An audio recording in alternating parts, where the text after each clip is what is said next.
우리 함께 하나님의 말씀 빌립보서 4장 8절에서 9절에 있는 말씀을 함께 보도록 하겠습니다. 신약성경 빌립보서 4장 8절에서 9절에 있는 말씀입니다. 우리 노란 글씨를 같이 읽어주시기를 부탁드리겠습니다.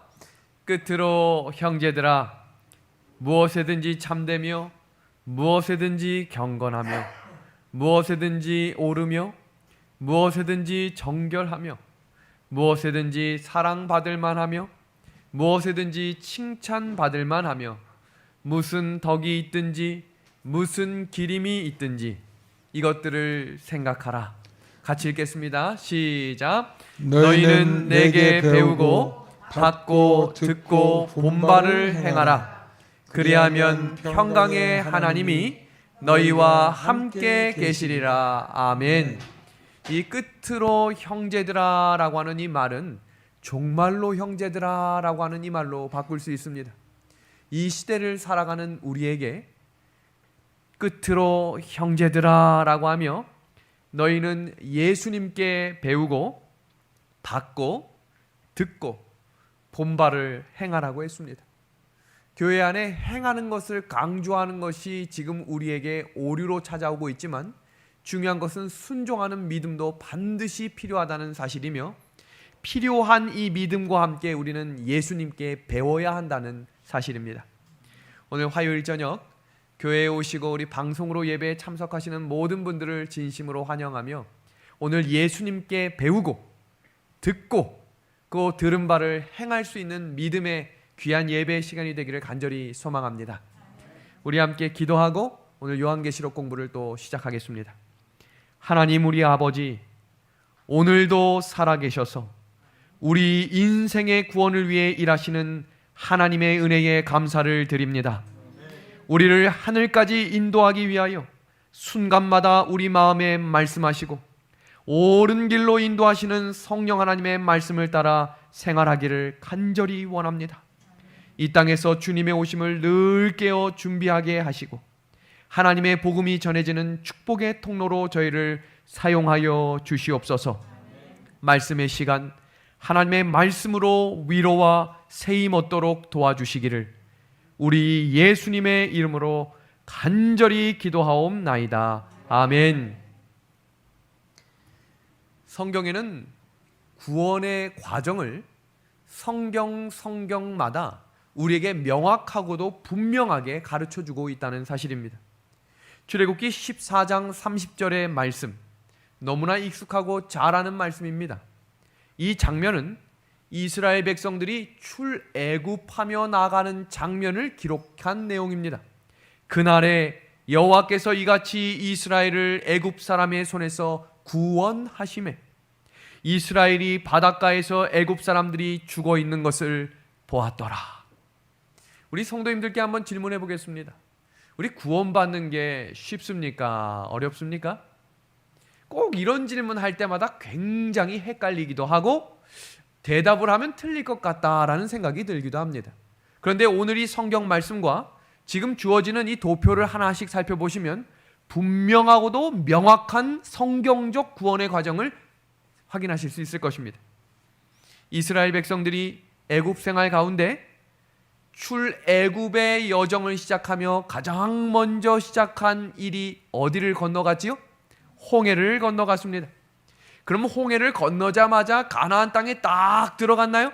아니에요. 아주 긴 세월 광야에서 생활을 합니다.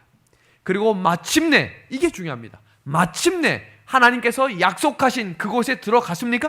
들어갔습니다. 그 들어간 과정을 가나안 입국이다라고 성경이 이야기합니다. 우리의 신앙의 여정도 이와 같습니다. 죄악 세상에서 영원히 삽니다.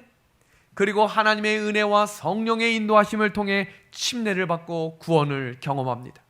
그럼 그 순간 바로 우리가 하늘나라에 들어가나요? 아니죠. 여전히 예수님이 십자가에서 죄의 문제는 해결하셨지만 우리는 여전히 죄악 세상에서 살아간다는 사실입니다. 그래서 우리는 끊임없이 죄의 유혹과 죄에 넘어지는 일들을 끊임없이 반복하며 살아가고 있습니다. 그러나 성경에서 약속하신 그대로 하나님께서 예수 그리스도의 재림을 통해 우리가 하늘 가나안, 하늘나라에 들어갈 것이 확인될까요? 성경은 그 일들이 반드시 일어나겠다고 이야기하고 있습니다. 그러면서 성경은 우리에게 구약과 신약을 통해 확인하고 있는 한 가지 사실은 광야 생활, 이 세상에서의 삶을 우리는 예수님을 붙드는 신앙을 할 때라야지만이 끝까지 승리하며 인내함으로 걸어갈 수 있다고 가르쳐주고 있는 것입니다. 지금 이 장면을 조금 더 쉬운 도표로 정리하겠습니다. 홍해를 건넜지요? 가나안에 들어가기 위hen 반드시 광야 생활이 필요합니다. 우리가 신앙생활을 시작하며 침례를 받고 구원을 경험하지만 하늘나라에 들어가기 전에 반드시 우리가 경험해야 될 것은 세상에서 사는 삶이라는 것입니다. 지금 우리는 여전히 지금도 세상에서 살다가 다시 한번 예수님의 말씀에 귀 기울이기 위하여 예배에 참여하신 것입니다. 이 과정을 로마서의 말씀을 잠시 빌리면 우리는 침례를 받음으로 예수님과 같이 되게 여겨주시겠다. 예수님과 같아지는 게 아니죠. 예수님과 같아지는 것으로 여겨주신다라고 하는 것을 칭의라고 합니다. 그리고 예수님이 오실 때 우리 지난주 안식일에 살폈어요. 지난주 안식일에 첫 번째 부활하는 사람, 살아서 구원받는 사람은 예수님을 어디서 만난다 그랬죠? 하늘로 끌어올려 구름 위에서 만난다라고 우리가 함께 살폈습니다.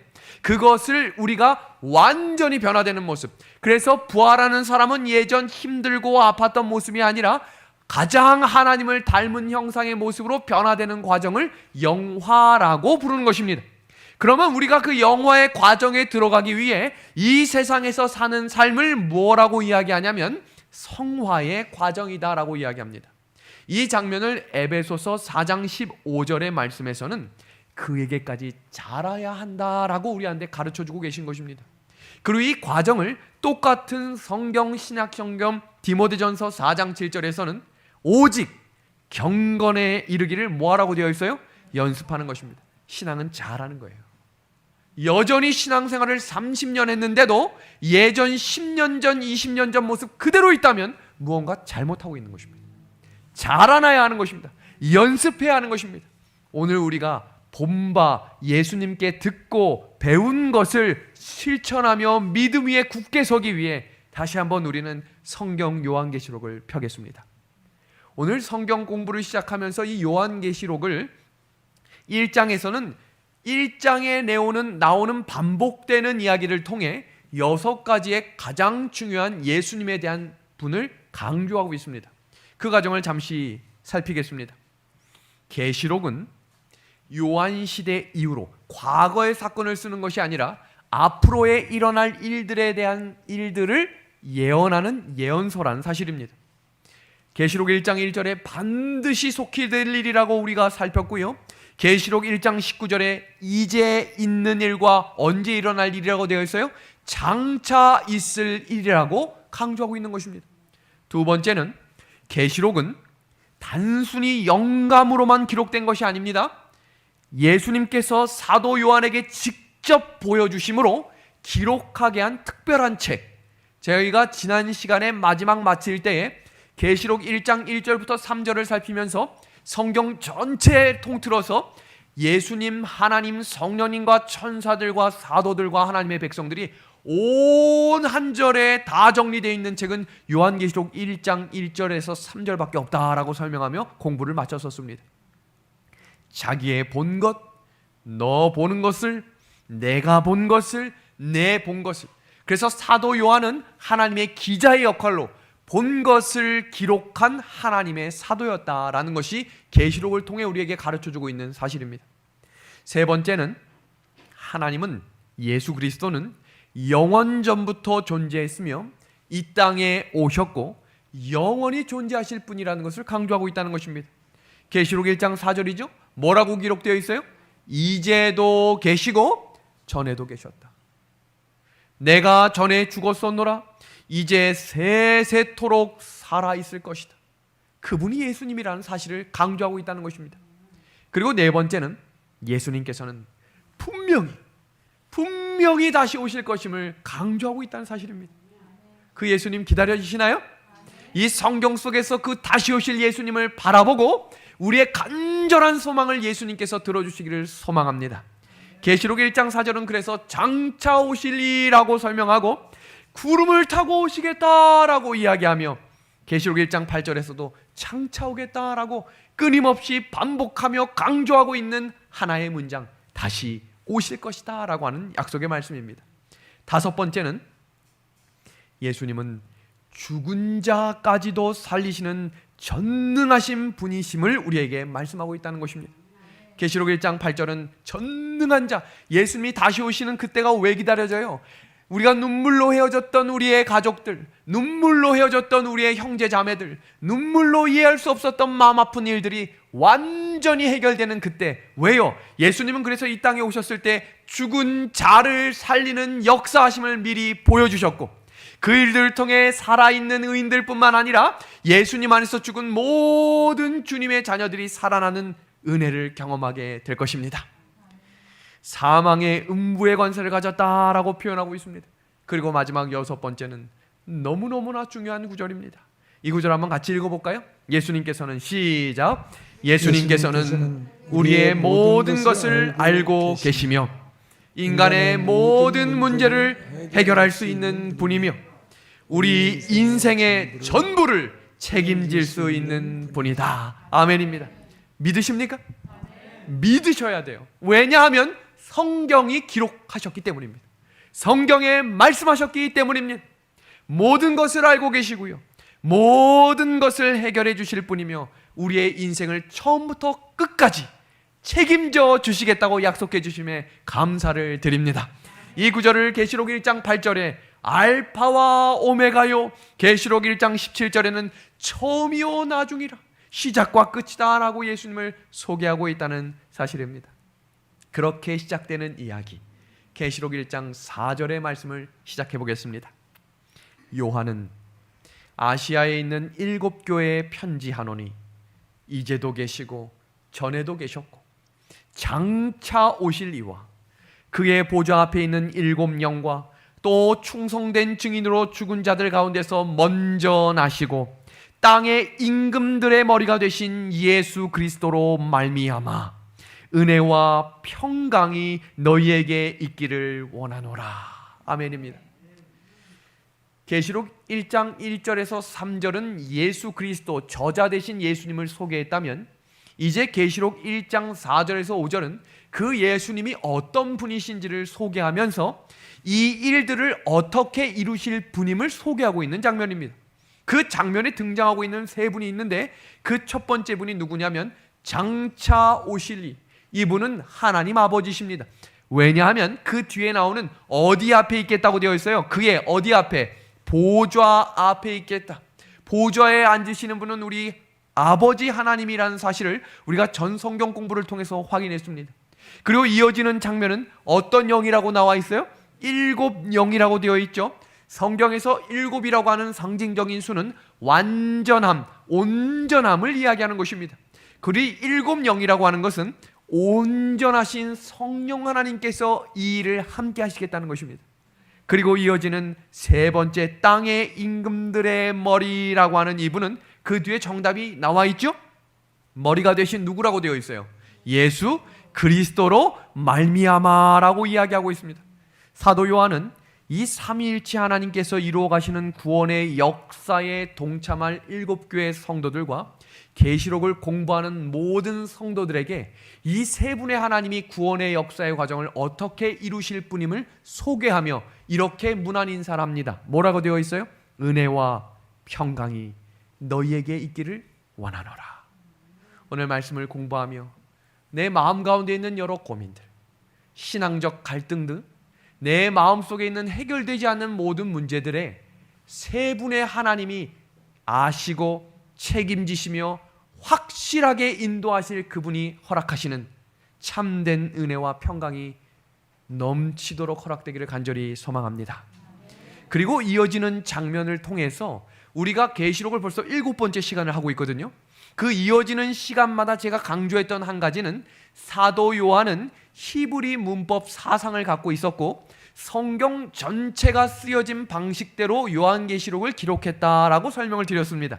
그 내용을 잠시 복습해보면 성경 전체의 구도, 카이아즘이라고 하는 이 단어는 교차 대꾸법, 그 의미를 설명드리면 창세기 1장 2장과 계시록 21장 22장이 같은 내용이다라고 설명을 드렸어요. 그리고 교차대꾸법의 가장 중요한 것은 중앙에 있는 핵심적인 부분을 놓고 양쪽에 똑같은 내용들을 강조한다라고 설명드렸죠. 그러면 창세기 4장부터 계시록 19장까지 이어지는 내용이 무엇이냐? 예수님의 십자가를 중심으로 선악의 대쟁투가 일어나는 과정을 두고 죄가 시작됐고 죄가 끝났으며 이 땅을 새롭게 창조하실 하나님의 약속을 기록해 두었다라고 설명드렸습니다. 한 번 더 모세오경으로 그 장면을 설명하면 창세기, 출애굽기, 레위기, 민수기, 신명기를 기록한 모세도 히브리 문법과 관련되어 성경을 기록했기 때문에 가장 중심에 있는 레위기의 핵심 사상인 우리의 죄가 해결될 수 있는 유일한 한 가지는 예수 그리스도 어린 양의 피가 없으면 모든 것이 해결될 수 없지만 예수 그리스도 한 분만 계시면 우리의 모든 죄가 해결될 수 있음을 기록한 책이 레위기입니다. 그래서 그 레위기를 중심으로 성막이 어떻게 세워졌고 성소의 역할이 무엇이며 그 성소가 시작되는 장면을 소개하기 위해 원시 성소에 시작되었던 아담과 하와가 예배드렸고 가인과 아벨이 예배드렸던 장소를 설명하기 위해 창세기를 기록한 것입니다. 그리고 신명기에 이스라엘 백성들이 약속의 땅에 들어갔어 어떻게 하나님의 백성답게 살 수 있는지를 기록한 그 모세오경도 이렇게 양쪽 대치된 이야기로 성경이 기록되어 있다라고 소개를 했습니다. 그렇게 시작된 이야기가 바로 요한계시록입니다. 요한계시록도 계시록 1장부터 22장까지 긴 이야기가 시작되는 것 같지만 가장 중심되는 이야기는 계시록 12장과 13장과 14장의 선악의 싸움의 1차, 2차, 3차, 4차 대전, 그리고 우리가 마지막 싸워야 될 계시록은 어떤 이야기라고 했어요? 장차 일어날 일들이라고 했죠. 이 예언의 말씀을 통해 이 싸움을 싸워야 할 백성들이 어떤 무기와 전략을 가지고 싸우며 사단은 어떤 전략과 싸움을 가지고 올지를 미리 알게 하신 그 이야기가 요한계시록의 장면이라는 사실을 우리가 함께 살폈습니다. 그래서 계시록 이어지는 1장 7절과 8절도 똑같이 전에 나온 구절을 계시록 가장 마지막 구절에 똑같이 쓰고 있다는 사실입니다. 한번 볼까요? 계시록 1장 7절에 볼지어다 그가 구름을 타고 오시리라 라고 설명합니다. 예수님이 다시 뭐 하시겠다는 거예요? 재림하실 것을 강조하고 있죠. 마치는 계시록 22장 20절에도 내가 진실로 뭐 하신다 그랬어요? 속히 오겠다라고 강조하며 교차 대꾸법으로 사용하고 있다라고 설명을 드립니다. 이어지는 장면은 계시록 1장 8절의 이야기입니다. 이 장면을 잠시 소개하기 전에 지난 시간에 제가 질문 드렸던 걸 한 번 더 합니다. 계시록은 한 장 한 장씩을 써서 편지를 써서 보냈다고 했나요? 아니면 요한이 1장부터 22장의 내용을 다 계시로 영감으로 하나님이 들려주시는 음성을 듣고 썼다고 했나요? 그 장면도 지금 이 공부하고 계신 교차 대꾸법을 이용해 보시면 1장 1절과 1장 7절과 1장 8절에 기록된 내용이 계시록 22장에 기록되어 있다. 이 말은 1장과 22장을 같이 보고 정리했던 거예요. 그래서 90km 떨어진 에베소 교회, 그 100길로 90km 떨어졌다는 것은 그 당시에 오고 가는 것이 정말로 어려워요. 그래서 한 장 한 장 보낸 게 아니라 1장부터 22장을 다 정리한 책을 그 교회에 보내서 읽음으로 말씀에 있는 그대로를 실천하며 깨달을 수 있도록 보낸 책이 요한계시록이다라고 설명을 드렸습니다. 이 계시록 1장 8절도 나는 알파와 오메가다 시작과 끝이다 라고 하는 이야기를 또 한 번 계시록 22장 마지막 13절 14절에 나는 알파와 오메가요 처음과 마지막이다 라고 기록하고 있는 것입니다. 이어지는 구절 계시록 1장 9절입니다. 우리 한번 이 구절을 한번 같이 읽어볼까요? 계시록 1장 9절 같이 읽어보겠습니다. 시작. 나 요한은 너희 형제요 예수의 환난과 나라와 참음에 동참하는 자라. 하나님의 말씀과 예수를 증언하였으므로 말미암아 반모라는 섬에 있었더니. 이제 사도 요한이 예수님을 소개를 이제 마쳤죠? 그 다음에 시작되는 자기소개를 합니다. 근데 자기를 소개할 때 뭐라고 소개하냐면 나 요한은 너희와 뭐라고 이야기하고 있어요? 형제다라고 이야기하고 있습니다. 우리 성도님들 가족하고 더 자주 보세요? 교회 성도들하고 더 자주 보세요? 저는 저희 부모님을 1년에 이 10손가락 꼽히게 봅니다. 근데 얼마 만나지 않은 장로님은 한 달 동그라미를 다 쳐도 부족할 만큼 많이 만났어요. 너무나 자주 봅니다. 한 형제라고 이야기한 이유가 무엇일까요? 함께 고난을 알고 함께 기도하며 기쁜 일을 축하하며 슬픈 일을 격려함으로 그 고난을 내가 알고 그 아픔을 내가 안다라고 하는 것을 사도 요한이 기록한 것입니다. 왜 이렇게 썼을까? 당시의 7교회는 전에 없었던 큰 박해와 핍박이 시작되었어요. 가장 믿었던 사도 요한마저 눈앞에서 사라집니다. 어떤 장면하고 비슷하죠? 출애굽 장면 속에 그렇게 불평하고 불신하며 무슨 일이 있을 때마다 원망했던 모세 목사님이 눈앞에서 사라지는 장면이 한번 나오죠? 십계명을 받으러 갔을 때 그때 그 백성들은 뭘 했죠? 금송아지를 만들어서 경배하며 우리를 위한 신을 만들었습니다. 사도 요한은 그것을 알고 있었어요. 지도자가 사라졌을 때 하나님의 백성들이 얼마나 마음 가운데 갈등과 힘든 삶을 살아갈까. 그래서 편지하며 가장 먼저 자기를 소개할 때 뭐라고 소개하는 거예요? 나 요한은 너희의 뭐다? 형제다. 내가 여전히 너의 아픔을, 너의 기쁨을, 너의 슬픔을 함께하고 있다라고 소개하고 있는 것입니다. 그러면서 뭘 강조하고 있는지 보세요. 예수의 환난과 나라와 참음에 뭐하는 자다라고 기록되어 있어요? 동참하는 자다라고 이야기하고 있습니다. 예수님과 우리는 한 형제다. 예수님의 그리스도의 피와 우리는 한 형제 자매다라고 소개하며 가장 먼저 소개하는 게 뭐냐면 축복과 기쁨과 행복을 소개하고 있지 않고 고난과 환난과 참음을 소개하고 있음을 우리는 기억해야 합니다. 지금 우리 교회가 지금 2020년에 우리 교회를 배로 표현하면 아마 이 모습과 같지 않을까 생각이 됩니다. 어디서 어떤 파도가 쳐올지 모르고 앞으로 희망과 기쁨과 행복과 부흥이 눈에 보이는 게 아니라 점점 힘들어지고 교회 안에 어떤 문제가 생길까 염려되는 이 모습과 같지 않습니까? 그런데 중요한 것은 무엇이냐면 모두 한 배를 타고 있다는 사실입니다. 한 배를 타는 거예요. 이 배에서 내리지 않는 한 이 배는 한 방향과 한 고통과 한 애통함을 경험할 배라는 사실입니다. 이것이 7교회의 모습이었고 7교회를 바라보는 지금 성경을 읽고 있는 참된 그리스도인의 삶의 자세가 되어야 한다는 것을 우리에게 가르쳐주고 있는 것입니다. 요한계시록에는 사도 요한이 어떤 고통까지 당했는지는 기록하고 있지 않아요. 끓는 가마솥에 들어가서 통닭이 되어 나올 뻔한 그런 기록은 없지만 그 애통함과 그 슬픔 대신 이 환난을 어떻게 견뎌야 하며 이 고통 가운데 하나님이 우리를 어떻게 인도하실지를 설명하고 있다는 사실입니다. 성경은 우리에게 행복만을 강조하고 있지 않아요. 그것이 성경이 말하는 참된 신앙의 길이 아니기 때문입니다. 애통하는 길, 고통하는 길, 오래 참는 길, 온유한 길이 무엇인지를 우리에게 설명하고 있다는 것은 지금 말씀을 듣고 있는 우리의 신앙의 삶에 비추어 보아야 한다는 사실입니다. 믿음의 형제들, 그 사람들은 고통당하는 것을 외면하지 않고 같이 위로하며 같이 도우며 그 일을 함께 가라고 지금 예수님께서 이 배의 선장이 되어 주신 것입니다. 이어지는 말씀 로마서 8장에 우리에게 이렇게 권면하고 있습니다.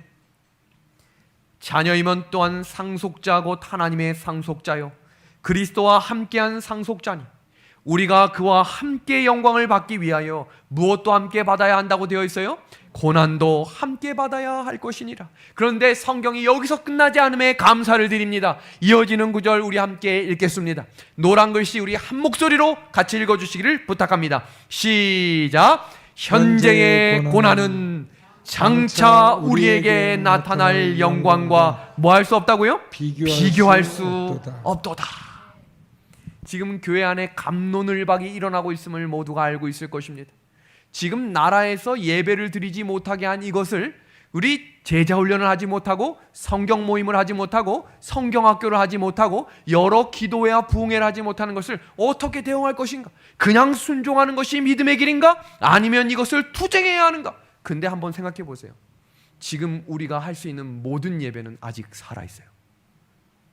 잘 생각해 보시면 재림 성도들의 삶 가운데 점점 저녁 예배가 사라진 지 오래되었어요. 바쁘다는 이유, 여러 가지 환경적 이유, 너무 교회가 멀어졌어요. 자동차와 교통이 발달하면서 이제 1시간 거리, 1시간 반 거리는 아주 당연한 거리가 되었어요. 그래서 교회 일을 하기엔 너무 거리가 멀어졌기 때문에 당연히 저녁 예배 안 가는 것은 누구나 알고 있고 이해하는 수준으로 바뀌었습니다. 그런데 오히려 지금 정부에서 정규 예배는 드려도 됩니다 라고 하며 확성기로 이야기해주고 있어요. 예배를 회복하라는 것입니다. 저녁에 예배를 나가지 않았다면 예배를 나가셔야 합니다. 저녁 예배뿐만 아니라 새벽 기도회를 다시 회복하며 교회에 올 수 있는 시간들은 점점 많아지고 있는데 단순히 뭘 하지 못했다고 하는 이 문제 때문에 우리가 씨름하고 있다는 것은 뭐가 잘못되고 있다는 거예요. 왜 예배를 토요일만 드려야 한다고 생각하는지 우리의 신앙생활을 점검해 보는 것입니다. 평일에도 함께 모이기를 힘쓰며 마지막 때가 가까울수록 사람들이 모이기를 패하는 일이 있을 때마다 너희들은 점점 모이기를 힘쓰라고 히브리서 10장 24절에 말씀하셨습니다.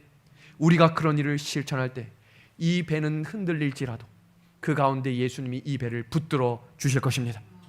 뜨뜻미지근한 그 뱃속에 토해낼 것 같은 그 환경 속에서 하나님은 알곡들을 세우시고 그 교회 안에 살아있는 의인들을 증인으로 내세우시게 될 것입니다. 그러기 위해 온전한 신앙을 회복합시다. 이제 저녁 예배를 다시 회복하는 것입니다. 왜 우리가 그렇게 분주했는지를 살펴보십시오. 그때까지 이래야만 우리가 먹고 살 수 있었습니까? 그때까지 이래야만 더 부자가 될 수 있었습니까? 그렇게 과로하고 더 일을 해서 우리가 얻으려고 했던 것이 무엇입니까? 내 욕심입니다. 내려놓는 것입니다. 하늘 갈 백성들은 나그네라는 사실을 잊으시면 안 돼요. 너무 많은 짐을 가지고 있으면 안 돼요. 비울 수 있는 것을 비우고 하늘 가는 나그네라고 하는 이 정신을 잊지 않아야 요셉과 같은 믿음을 가지게 될 것입니다. 요셉이 죽기 직전까지 나의 뼈를 약속의 땅에 묻어달라고 이야기했던 것처럼 내가 가야 할 곳이 약속의 땅임을 아는 백성은 버릴 것을 버릴 수 있는 믿음을 가진 사람들입니다. 그때 성령의 은혜를 깊이 경험하게 될 것입니다. 마태복음 6장 33절의 말씀 기억하시죠? 너희는 먼저 그의 나라와 그의 의를 구하라.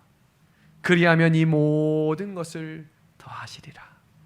여기서 끝나지 않았잖아요. 그러므로 내일 일을 위하여 염려하지 말라. 교회 건축이 제 뜻대로 되는 게 많이 없어요. 하면 할수록 막히는 게 많아요. 그때마다 읽는 말씀입니다. 하나님께 맡기는 것입니다. 그분은 우리의 모든 것을 아시고 끝까지 책임져 주실 분임을 우리가 믿어야 하지 않겠습니까? 그럼 염려하지 않는 겁니다. 그럼 또 오늘 전 내려놨어요. 하나님이 해결하십시오. 이 제 교회가 아니잖아요. 하나님이 책임져 주실 것을 제가 믿습니다. 그렇게 한 걸음씩 나아가는 것입니다. 열왕기상 17장에 엘리야가 이야기했던 것처럼 모든 땅에 기근이 찾아왔습니다. 문제는 엘리야가 머물렀던 시냇가도 물이 말랐다는 것입니다. 기근이 온 것이죠. 하나님을 신실히 믿는 백성의 시냇물 정도는 하나님이 좀 졸졸졸 흐르실 수 있게 하실 수 없었을까요? 충분히 하실 수 있었지만 모든 땅의 기근이 시작되었습니다. 이게 앞으로 우리에게 닥칠 신앙의 위기일 것입니다. 이 말씀을 통해 엘리야가 그 길을 어떻게 극복했는지를 기억하셔야 신앙 속에 나타난 계시록을 공부하고 걸어가는 믿음의 백성들의 발걸음이 마침내 최후 승리를 경험하게 될 것입니다. 어떤 일이 일어났나 볼까요? 예수님이 피하라고 한 그 시냇가에 마르기 시작했지요. 기근이 찾아왔죠. 예수님을 따르는 좁은 길을 선택한 사람들의 물도 마를 수 있다는 것입니다. 왜 하나님을 믿는 백성의 시냇물도 마르게 하실까? 그 이유를 살펴야 합니다. 영감의 글에서는 그 이야기를 이렇게 설명하고 있습니다. 땅만 보고 살아가는 사람들을 여전히 사랑하시는 하나님께서는 다시 한번 하늘을 바라보게 하시기 위해 인생의 시냇물이 풍족한 것을 잠시 멈추게 하시고 하나님을 진심으로 찾을 수 있는 마른 시냇물을 허락하신다. 마지막 때에 일어날 사건들, 우리가 수없이 공부하고 있는 이 장면이죠. 지금 이 가로 안에 들어갈 단어가 무엇인지 혹시 아시겠습니까? 성경의 99% 예언이 이미 다 이루어졌고 이제 마지막 1%, 네 가지 예언만 남았다고 했죠. 짐승의 표 환난과 7 재앙, 그 가운데 아마겟돈 전쟁, 그리고 예수님의 재림, 이 네 가지만 남았다고 했습니다. 그럼 도대체 바로 그 직전에 일어날 징조가 무엇이냐는 것입니다. 지금 신문에서 중국에서 홍수가 났지요. 일본에서 홍수가 났지요. 저기 동남아시아에 여러 바이러스 일어났지요. 일어날 수 있는 여러 가지 일들이 계속해서 일어나지만 계시록 7장 1절에 여전히 하나님이 붙들고 계신 이유는 뭐지요? 아직 하나님의 백성들이 인을 다 맞지 못했기 때문이에요. 그 인이 진쳐지기 바로 직전까지 이 땅에 일어날 징조는 바로 경제가 크게 흔들리는 것입니다. 그것이 바로 모든 시냇물이 말랐던 엘리야 시대의 이야기를 대변한 것입니다. 그러면 다시 엘리야 시대의 이야기로 돌아가 하나님께서는 엘리야를 어디로 보내셨지요? 시돈 땅 사르밧 과부의 집으로 보내셨습니다. 그럼 여기서 우리는 시돈이 도대체 어딜까? 시돈은 엘리야를 그토록 죽이고 싶어 했던 이세벨의 고향입니다. 이세벨은 3년여 시간 동안 어떻게 하면 엘리야를 잡아 죽일까 고민하며 잡히기만 해봐라 하고 두 눈 치켜뜨고 있었던 여왕이었지요. 근데 그 고향으로 가라는 것입니다. 가고 싶을까요? 그런데 또 여유 있는 집이면 좋겠는데 이제 딱 한 끼 남겨놓고 이거 만들어 먹고 죽어야겠다 생각하는 그 과부의 집으로 가라네요. 엘리야 마음에 고민이 됐을까요? 안 됐을까요? 믿음의 길은 내 고민대로 걸어가는 길이 아니라 하나님의 말씀대로 걸어가는 길이라는 사실입니다. 엘리야가 성경에 기록된 이유는 자기 고민과 자기 생각으로 걸어간 백성이 아니라 여전히 하나님의 말씀을 믿으며 온 땅의 시냇물이 말랐을지라도 살아계신 하나님은 나를 오늘도 입히시고 먹이시며 채우시고 책임질 분이심을 믿음의 걸음을 걸었기 때문입니다. 어떤 일이 벌어졌지요? 여기서 그리스도인의 경제 원리가 기록되어 있습니다. 매일매일 조금씩 그날 먹을 것을 입혀주신 것입니다. 그날 입을 것을, 하늘에 나는 새와 땅에 있는 여러 풀들과 꽃들을 입히시는 하나님께서 우리의 하루하루를 책임져 주실 것입니다. 그것이 신앙의 경제 원리입니다. 세계 경제가 붕괴가 몰고 올 사회 문제를 우리는 주목하셔야 합니다. 제가 어제 저녁과 오늘 매거진과 신문을 보면서 문재인 대통령이 발표한 10대 전략을 보게 되었습니다. 뉴딜 정책, 이번 주 안식일에 그 내용을 집중적으로 제가 성경적으로 해석하겠습니다. 말도 안 되는 일들을 벌이고 있는 것입니다. 스마트 시대가 오는 것이죠. 사람들의 일자리가 점점 더 사라지는 것입니다. 경제가 회생 불가능하게 될 것입니다. 눈앞에 볼 때 편리해지고 모두가 잘 살 것 같은 일들을 사람들은 제안하겠지만 성경의 예언대로 더 이상 내려갈 곳 없는 경제가 바닥을 치는 일들이 시작될 것입니다. 그럼 그때 무슨 일이 일어나는가? 우경화가 시작돼요. 그 말은 무슨 말이냐면 예전에는 열심히 노력하면 잘 살 수 있다는 희망이 있었기 때문에 사람들이 그래도 눈 감고 전진했습니다. 그런데 이제는 어떤 시대가 되냐면 아무리 노력해도 되는 사회가 끝난 것입니다. 더 이상 희망이 사라지는 거예요. 20대, 30대, 40대, 50대 할 것 없이 모두가 희망이 사라지는 시대. 그럼 그때 무슨 일이 시작될까요? 나라에 대한 불평과 불신이 하늘로 치솟아 폭동이 일어나는 것입니다. 그런 일들이 이미 세계 경제 곳곳마다 일어나고 있습니다. 이런 일들이 전 세계적으로 일어나는 그때 한 지도자가 일어나게 되는 것입니다. 그래서 영감의 글은 우리에게 이렇게 이 시대를 살아가라고 권면하고 있는 것입니다. 지금은 하나님의 백성들이 세상에 그들의 애정을 두거나, 우리 이 구절 한번 같이 읽어주시겠습니까? 한 목소리 읽어주십시오. 그들의 시작. 그들의 재물을 쌓아둘 때가 아니다. 그들의 재물을 쌓아둘 때가 끝난 것입니다. 여전히 예전 시대를 바라보고 여전히 나만 조금 더 잘 살겠다고 하는 마음을 가지시거든 오늘 이 말씀을 성령의 음성으로 들으시고 지금 내가 해야 할 일이 무엇인지를 다시 생각해 보시기를 바랍니다. 초기의 제자들처럼 우리가 황량하고 외진 장소에서 피난처를 찾지 않을 수 없을 때가 멀지 않았다. 혹시 야구를 아십니까? 야구를 모르시더라도 베이스 정도는 아시죠? 안타를 치면 1루로 나가는 거 알고 계신가요? 그것만 알면 이 내용은 이해하실 겁니다. 지금 믿음의 신앙을 하는 믿음의 형제들을 사도 요한이 요한계시록 1장에 나 요한은 너와 뭐라고 했죠? 형제라고 했죠. 한 형제다 이 말은 한 팀이다 이 말입니다. 야구 경기로 성경에서는 믿음의 경주라고 믿음 생활을 표현했지요. 경기입니다. 경기. 어떤 경기인지 보세요. 투수가 실제 경기에서 타자한테 공을 던질 때 한번 치십시오 라고 던지는 투수 보셨어요? 이를 악물고 있는 힘껏 어깨가 부서질도록 던지는 게 야구 경기입니다. 그럼 사탄 마귀가 우리한테 공을 던진다고 생각할 때 어떻게 던질까요? 내가 너 하나쯤은 아웃 금방 시킬 수 있어 라고 생각하며 던지겠죠. 그러나 믿음의 한 성도가 안타를 치고 나갔다고 가정해 보겠습니다. 근데 1루가 끝인가요? 2루도 있고 3루도 있어요. 그럼 보겠습니다. 1루에 타자가 나가자마자 7명의 수비수들이 이 한 명 잡으려고 있는 힘껏 뛰고 있는 힘껏 공을 던질 것입니다. 앞에 있는 투수는 이 사람도 잡고 저 사람도 잡기 위해 있는 힘껏 견제를 하며 공을 던지게 되겠지요. 그럼 어떤 사람은 신앙에 낙심하여 삼진 아웃이 돼서 경기에서 나갈 수도 있지만 어떤 믿음의 선수가 다시 한번 안타를 칩니다. 그럼 1루에서 2루까지 뛸 때 휘파람 불면서 뒷짐지고 이렇게 걸어갈 선수 있을까요?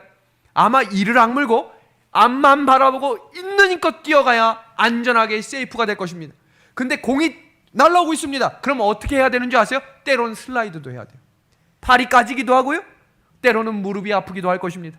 그러나 다시 3루라고 하는 과정이 있기 때문에 다시 일어나는 것입니다. 그리고 천고인 여러 가지의 고민과 이 역경 끝에 홈으로 들어왔다고 생각해 보십시오. 여기 관중 보이시나요? 성경 히브리서 11장에는 믿음의 선배들이 우리를 응원하겠다라고 이야기했어요. 이미 이 길을 걸어간 사람들, 이 과정을 경험했던 믿음의 선배들과 하늘의 천사들이 우리를 응원하는 것입니다. 한번 생각해 보십시오. 홈으로 들어올 때 얼마나 많은 관중들이 박수와 환호를 쳐줄까요? 여기서 중요한 것은 이 일은 절대 혼자 할 수 없다는 것입니다. 신앙생활은 혼자 하는 게 아니에요. 집에서 혼자 유튜브 보면서 예배 드리는 게 아닙니다. 사람들 보기 싫다고 해서 교회를 안 나가는 게 아니에요. 보기 싫어도 누군가가 격려해 줄 때가 필요하고 누군가를 응원해 줄 때가 있어야 이 과정이 마치게 되는 것입니다. 그래서 성경은 믿음의 길을 신앙의 경주라고 이야기하며 이 길을 격려하고 응원하며 함께하라고 이야기하고 있습니다. 하늘나라를 이야기할 때 이사야서에서 가장 많이 나오는 한 단어는 함께입니다. 혼자 가는 게 아니기 때문입니다. 응원하고 격려하며 함께 걸어가는 것입니다. 그래서 계시록 14장 12절은 성도들의 인내가 여기 있나니 그들은 하나님의 계명과 예수에 대한 믿음을 지키는 자니라. 근데 가장 먼저 강조한 건 계명도 아니고요, 믿음도 아니에요. 뭘 강조하고 있는지 보세요. 성도들의 인내라고 이야기했어요. 참는 겁니다. 보기 싫어도 참는 겁니다.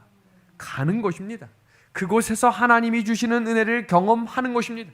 그래서 우리가 깎이고 깎여서 연단된 금으로 하나님께서 나에게 예비하신 길을 바라보며 걸어가는 신앙의 경기, 그 일을 함께 해주실 믿음의 성도들이시여, 이제 다시 일어나 이 믿음의 길을 함께 걸어가기를 우리 주님의 이름으로 소망합니다. 이어지는 장면이 계시록 1장 10절, 지금 개신교에서 가장 뜨겁게 강조하고 있는 한 단어, 주의 날입니다. 이 단어 때문에 많은 개신교의 신앙을 처음 시작하신 분들은 주의 날, 주일을 지킨다, 끝입니다. 왜 일요일을 지키는지, 왜 성경이 토요일 안식일을 거룩히 지키라고 했는지 의미가 없어요. 왜요? 모든 목사님들은 이 단어 하나로 끝내기 때문입니다.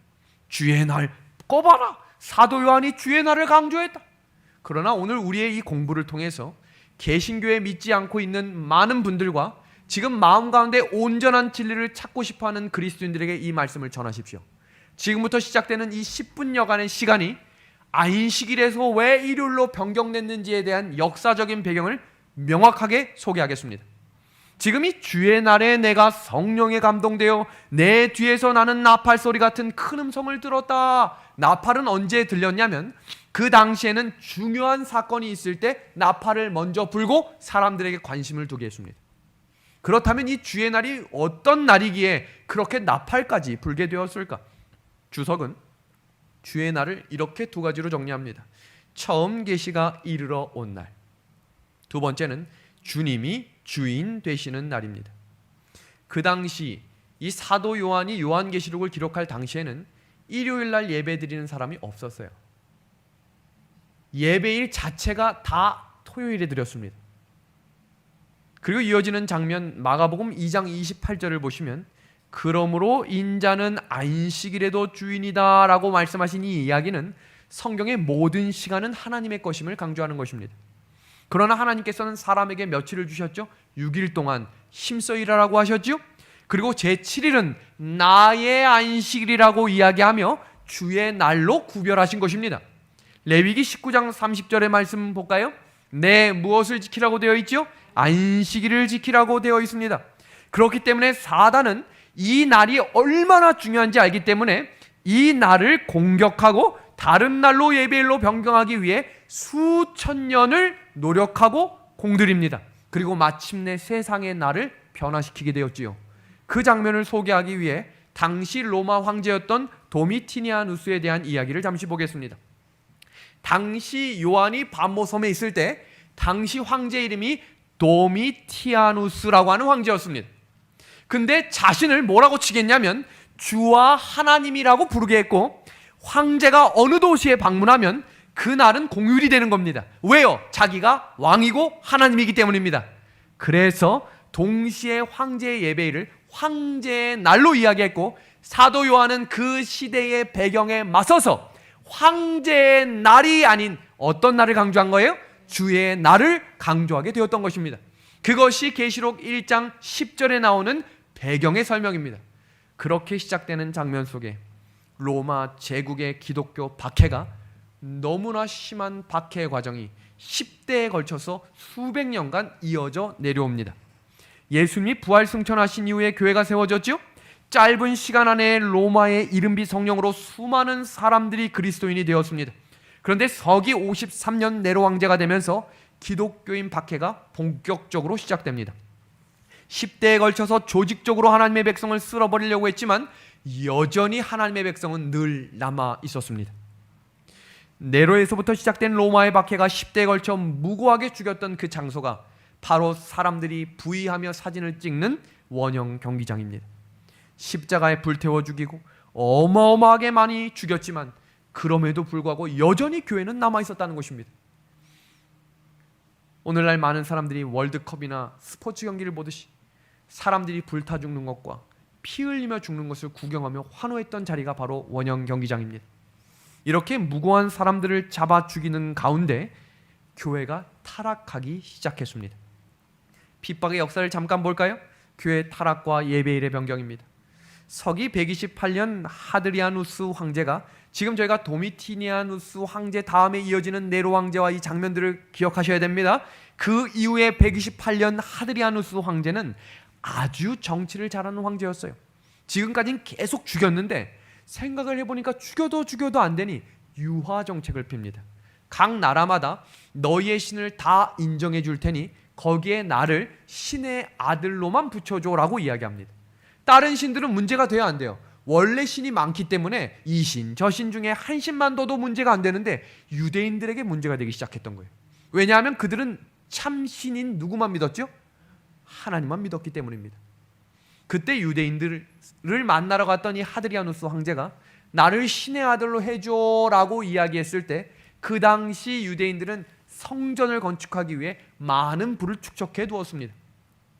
그러나 신의 아들로 할 수 있어요, 없어요? 없게 하자. 로마 군단 22군단을 파견해서 유대인들을 다 죽이게 명령합니다. 그때 어떤 일이 벌어지냐면 유대인은 한 민족이죠. 대단한 민족이기 때문에 그 건축을 하기 위해 모아뒀던 모든 금액을 전쟁에 쏟아붓기 시작합니다. 어떻게 됐을까요?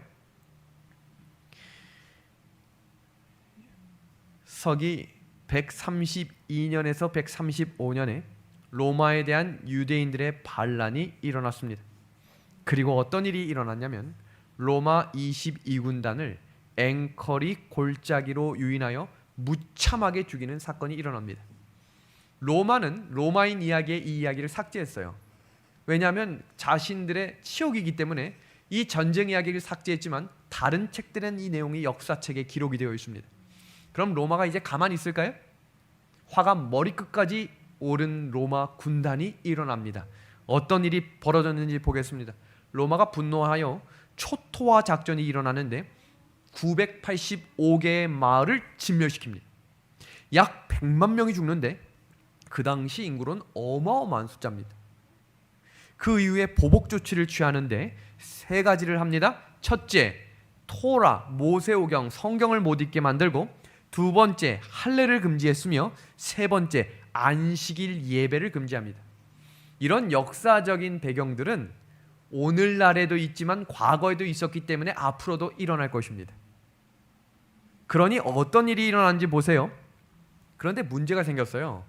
그 당시 유대인들만 안식일을 지켰던 게 아니라 기독교인들도 안식일을 지켰습니다. 그런데 토요일 예배를 드린다는 이유 하나 때문에 똑같이 잡아 죽이려고 하자 그들 가운데 고민이 생깁니다. 보십시오. 기독교 교부들이, 대표들이 황제에게 가서 호소합니다. 기독교는 유대인과 다릅니다. 다르게 취급해 주십시오. 근데 로마 황제가 그 얘기를 들어야 안 들어요? 다르긴 뭐가 달라, 똑같아! 라고 이야기하는 거죠. 이어지는 장면입니다. 교회 내부에 분란이 일어납니다. 오늘 마지막 설교 장면에 이 이야기가 연결이 될 것입니다. 마지막 환난이 오면 가장 무서운 사람은 지금 옆자리에 앉은 사람이 될 것입니다. 가장 먼저 우리를 고소하고 가장 먼저 우리를 핍박하게 될 사람들은 교회는 다녔지만 신앙생활을 온전히 하지 못하며 겉모습은 그리스도인이었지만 몸 가운데 신앙이 명목상 그리스도인이었던 사람들이 이제는 가면을 벗게 된 때가 온다는 것이죠. 교회 안에 어떤 일이 일어나는지 볼까요? 안식일을 계속 지키려는 무리들과 안식일 대신 일요일에 예배하려고 하는 사람들, 당시에 일요일에 예배를 드렸던 태양신을 숭배했던 이교도들이 있었거든요. 그 다음 이야기는 두 날을 이래도 되고 저래도 되니 일단 두 날을 같이 예배드리지. 저는 이 모습이 때때로 마지막 시대의 우리 교회의 모습이 되지 않기를 소망합니다. 당시 일요일은 이교도 미트라의 예배일이었고 태양신 숭배자들의 예배일이었던 썬데이가 이교도들의 예배일이 그 배경을 시작으로 교회 안에 들어오기 시작했습니다. 일요일 예배에 대한 시작 배경을 요약했습니다. 이어지는 장면 볼까요? 서기 132년에 일어났던 유대인 반란 이전에는 일요일 예배에 대한 문서가 없고 150년경 바나바 서신에 처음 나타난 것으로 보아 일요일 예배는 유대 반란 이후에 시작된 것이 확실합니다. 그러나 일요일 준수가 즉시 안식일 준수를 대신하진 않았고 한동안 두 날을 모두 지켰습니다. 305년에 어떤 일이 일어난지 볼까요? 올리어스 감독이 일요일 성수를 공식 표명합니다. 그리고 313년 콘스탄티 황제가 밀란 칙령을 통해 기독교 자유를 선포하며 어떤 일이 벌어졌는지 보겠습니다. 더 이상 핍박이 없어요. 그런데 어떤 일이 벌어졌냐면 314년 갈리아 아를레이 회의를 통해서 부활절 일요일 준수일자 문제를 논의하기 시작합니다. 이 배경 하나하나는 사람이 하는 것 같지만 뒤에서 사단의 영이 매우 조직적이고 체계적이게 준비하고 있다는 사실입니다. 321년 콘스탄티 황제는 일요일 시험령을 발표합니다. 존경스러운 이 날에, 이 태양의 날에 모든 판사들과 도시에 사는 사람들 그리고 장사하는 사람들은 휴업하도록 하라. 325년 니케아 종교회의에 일요일을 부활절로 성수하도록 결의하며 지금까지 이 날이 부활절 기념일로 지켜지고 계란을 먹기 시작한 것입니다. 그리고 343년 사르티카 회의에서 일요일 신성론을 대도하며 지금 우리가 읽었던 본문 구절 주의 날로 계칭하며 주일로 부르기 시작한 것입니다. 364년 라오디게아 종교 총회에 일요일을 성일로 구별하는 법규를 결의하고 그리스도인들을 유대화하거나 토요일에 게을러서는 안 되고 이날에 일을 해야 할 것이지만 주의 날은 특별히 존중히 여기고 그리스도인이 되었으니 이날에는 일하지 말 것이다. 이렇게 결정이 되어 교회에 뿌리를 내리고 마치 성경에서 변경된 것처럼 가르쳐지고 있는 것입니다. 그래서 카톨릭 사전에는 이 내용을 이렇게 정리합니다. 카톨릭 교회는 안식일을 일요일 중 일곱째 날인 토요일에서 첫째 날인 일요일로 변경한 후 10계명의 셋째 계명을 고쳐 일요일을 주일로 지키라고 하였다. 법을 바꿨어요. 누가 누구의 법을 바꿔요? 사람이 하나님의 법을 바꾼 것입니다.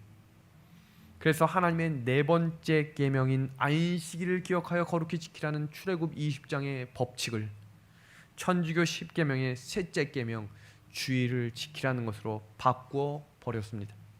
믿음의 가족들이시여, 마태복음 24장 재림의 징조에서 가장 반복되고 있는 징조는 사람의 미혹을 조심하라는 것입니다. 그 시대를 살아가고 있는 우리에게 하나님께서 말씀으로 주신 말씀을 오늘 확인하며 오늘 설교를 줄입니다. 에스겔 37장에 에스겔 선지자를 마른 뼈 골짜기로 데려가신 그 장면 속에 그 이어지는 2탄의 이야기입니다. 에스겔에게 이 마른 뼈가 살아날 수 있겠습니까? 지금 이 재림교회가 살아날 수 있겠습니까? 다시 영적으로 늦은 비 성령을 경험할 수 있겠습니까? 라고 질문하시면 뭐라고 대답하시겠어요? 그때 에스겔은 주께서 아십니다 라고 이야기했지만 가망이 없다고 생각했던 거예요. 그 에스겔에게 하나님께서 뭐라고 말씀하셨는지 볼까요? 여호와의 말씀을 들을지어다. 내가 생기를 너희 가운데 살아나게 하겠다라고 말씀하십니다. 그럼 말씀대로 될까요? 일어날 것입니다. 근데 그때 일어나는 일이 무엇인지를 보십시오. 흔들림이 있는 것입니다. 마른 뼈들이 살아나려고 하는 그때 교회 안에 많은 흔들림이 일어날 것입니다. 이렇게 하는 것이 과연 맞느냐라고 이야기하며 하나님의 계명과 말씀에 순종하자고 이야기할 때 많은 사람들이 은혜를 강조할 것입니다. 지금 그렇게 하지 않아도 이때가 지나면 될 것입니다 라고 말할 것입니다. 지금이 기회입니다 라고 말하는 사람들을 종말론자라고 손짓하게 될 것입니다. 이 일이 일어난 이후 성경은 말씀대로 회복하고 살아났습니다. 마지막 시대에도 이 마른 뼈와 같았던 우리들의 신앙이 성령의 생기가 불어짐으로 살아나게 될 것입니다. 이 세상이 어떻게 창조되었죠? 말씀으로 창조되었습니다. 말씀으로 살아나는 것입니다. 말씀으로 회복되는 것입니다. 해, 달, 별을 뭐로 지으셨어요? 말씀으로 지으셨다는 것을 기억하십시오. 우리의 모든 문제를 하나님이 말씀으로 해결해 주실 것입니다. 여호와 하나님이 말씀으로 우리에게 가르쳐 주십니다. 요한계시록 공부, 다음 시간에는 7교회를 왜 선택하셨고 그 7교회를 통해 지금 우리 교회에 전하시는 기별에 대해서 함께 배우도록 하겠습니다. 우리 함께 마치는 기도하고 오늘 예배를 마치도록 하겠습니다. 하나님 우리 아버지, 살아계셔서 우리에게 영적인 말씀을 허락하셨고 우리에게 하나님의 은혜를 깨닫게 하여 주신 은혜를 감사드립니다. 우리 마른 뼈에 생기를 불어넣어 주셔서 다시 살아나게 하시고 하나님의 성령의 역사하심으로 이 교회가 깨어남을 우리의 눈으로 목도할 수 있도록 도와주시옵소서. 예수 그리스도의 이름으로 간절히 기도하옵나이다. 아멘.